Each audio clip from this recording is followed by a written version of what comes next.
Grabe sila talaga, bunso. Ano ba yan? Mga budology daw tayo, be. Xiao, pwede mag-stop ka na mag-message kay mama. No, no more explanation. Stop it. Yung ano ko po yan ha, di ba yung ano, padamdam, dapat, andun yung emotion mo. Stop it!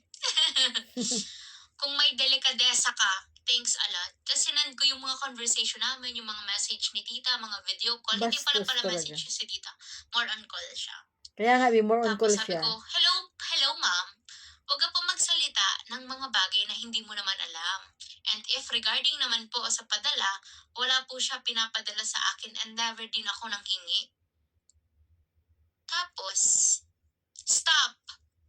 Basta, no need to explain. Hi, Bastos. Sir Jassy TV. Read it again. Sabi, niya, na-reply niya yung sarili niya. Stop, basta, no need to explain. Tapos, nung pagsabi ko na, napaka-close-minded mo pala, madam. Read it again. Wala daw akong ugali. Sino ba naman ang bago ka humingi ng respeto sa iba, tanungin mo muna ang sarili mo kung ka-respeto ka. Yes, tama ka Diba? dyan, bunso. So, dahil sa Agree. topic na to, inabot na tayo ng 1 hour. Yes, tama ka, bunso. Sobrang nirerespeto ko si tita. Julita. Like, sobrang nirerespeto ko. Yes. And sobrang ino-honor ko yung pagmamahal niya. Pero hindi ko deserve and hindi deserve ng community ang ganitong klaseng atake. Yes. Grabe umatake ang And anak niya. Bastos sabi ko, talaga. And sino ka naman para pakinggan ko na wag kausapin si Tita Julita? She's too old para ipagdamot ang konting kasiyahan pag nakakausap kami. And I don't Yes. even reply to her messages. I rarely answer her call pag nalalaman ko na umiiyak siya or stress siya or malungkot siya. Yes, tama ka, Tinatag be. ko lang yung malungkot, wala yun sa message. Tapos, anak ako ni Julita Medit, stop na. So yun. Bastos Yan po talaga. ang messages. Are you Grabe. blind? Yun po Yes, ang she's reply. blind. Really, she's blind. So, kung maldita ako, totoo naman po talaga yan. Maldita po ako, hindi ko siya i-deny. Hindi ko talaga siya i-deny. Maldita, yan. Hindi ko siya i-deny. Pero alam ko po kung saan lulugar. Yeah, tama ka, Diba? Isipin mo yun, sobrang tanda na ng mama mo.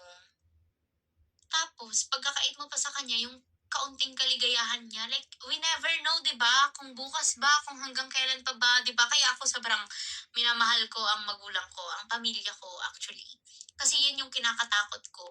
What if, bukas pagising ko, wala na ako, or wala na sila? Yeah. Diba?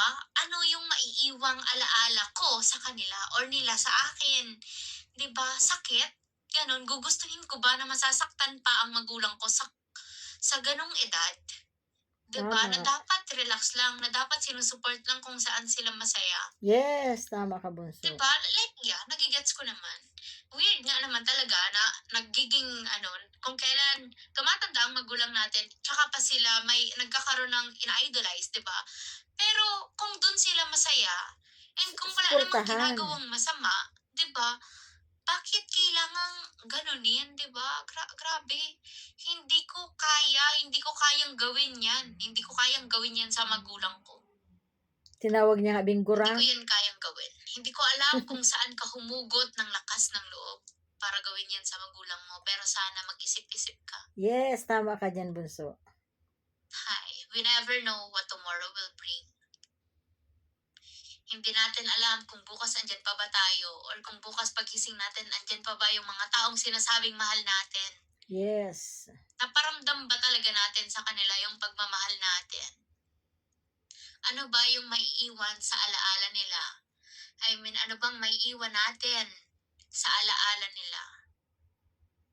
Pag naisip kaya natin yun, pag wala na sila, ma-at-ease tayo na okay, at least sa mga huling sandali ng taong mga mahal ko sa buhay, at least naparamdam ko yung pagmamahal. Diba?